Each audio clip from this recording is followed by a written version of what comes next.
Parlons maintenant de comment obtenir une admission en Fédération de Russie. Donc, il y a deux manières de le faire. La première étape, la première manière, c'est de contacter l'université vous-même.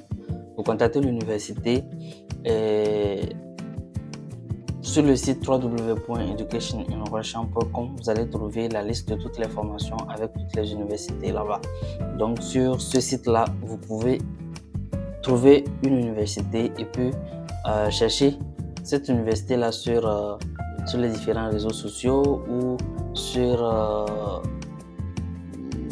Google. Voilà, vous trouvez les coordonnées de l'université, vous les écrivez, voilà, vous visitez leur site pour avoir les informations. Maintenant, une fois que vous avez les informations sur l'université, sur les conditions d'admission, vous avez le choix de continuer avec cette université-là, de faire la demande d'admission vous-même. Mais attention, dans la plupart des cas, ça ne va pas aboutir tant que vous n'êtes pas sur le territoire de la Fédération de Russie. Maintenant, la deuxième façon de le faire, c'est de contacter une personne, soit une agence de voyage, soit une personne qui soit étudiante ou en tout cas une personne qui est en situation régulière en Fédération de Russie. Et vous passez par cette personne pour faire l'admission. Cette personne peut maintenant se déplacer, aller à l'université que vous avez choisie, aller s'adresser au département qui s'occupe de recruter les étrangers, déposer votre dossier de façon physique. Voilà, il y a des universités qui acceptent des dépôts en ligne, même malgré que le dépôt est en ligne, on demande toujours, le demandeur doit se constituer garant et envoyer également son passeport et son visa qui prouve qu'il est en situation régulière sur le territoire, n'est-ce pas, de la Fédération de Russie. Voilà. Maintenant, je vais attirer votre attention sur ce point. Pour trouver une personne, pour faire la procédure, trouver une personne assez sérieuse. S'il le faut, prenez des garanties. S'il le faut, signer des contrats. Voilà, parce qu'il y a plusieurs étudiants qui vont arriver en Fédération de Russie et qui vont finir par devenir des bandits, des voyous, parce qu'ils ont confié leur argent à des personnes ou à des agences pour un travail donné et ils sont arrivés, le service ou les services qu'on les avait promis, ça n'a pas été fait. Même la scolarité n'a pas été payée. Ce qui fait que ces étudiants deviennent des aigris et puis ils tombent dans de n'importe quoi. Donc, trouvez une personne de confiance. Si c'est à une agence que vous devez confier votre dossier, assurez-vous que l'agence vous donne des garanties. Assurez-vous que l'agence vous donne des garanties, que votre famille prenne en contact avec ces agences-là, prenne assez d'informations sur cette agence. En cas de qu'est-ce qu'il y a, vous pourrez éventuellement porter plainte pour récupérer vos sous.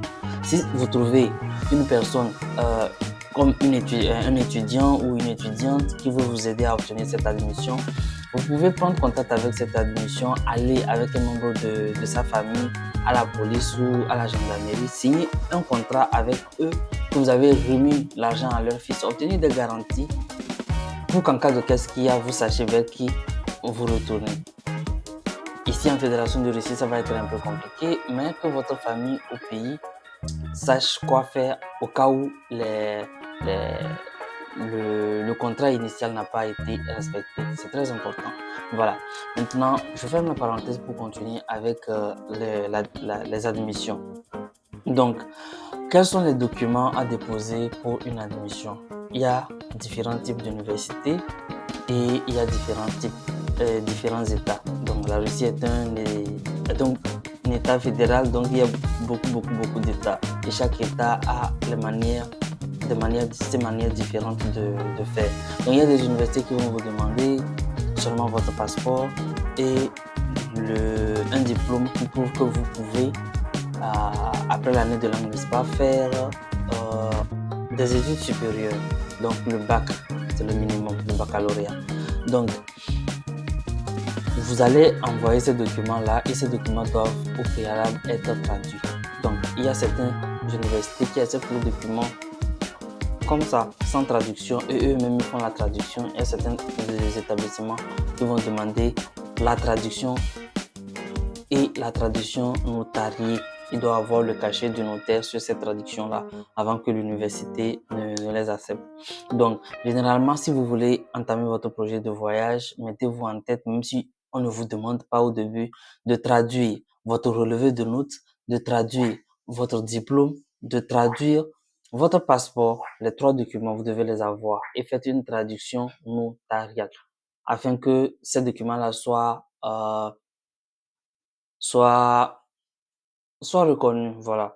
Donc, si vous avez besoin de traduction, vous pouvez me contacter. Je pense que j'ai laissé mes contacts dans la description. Sur la chaîne également, vous allez trouver mon contact WhatsApp.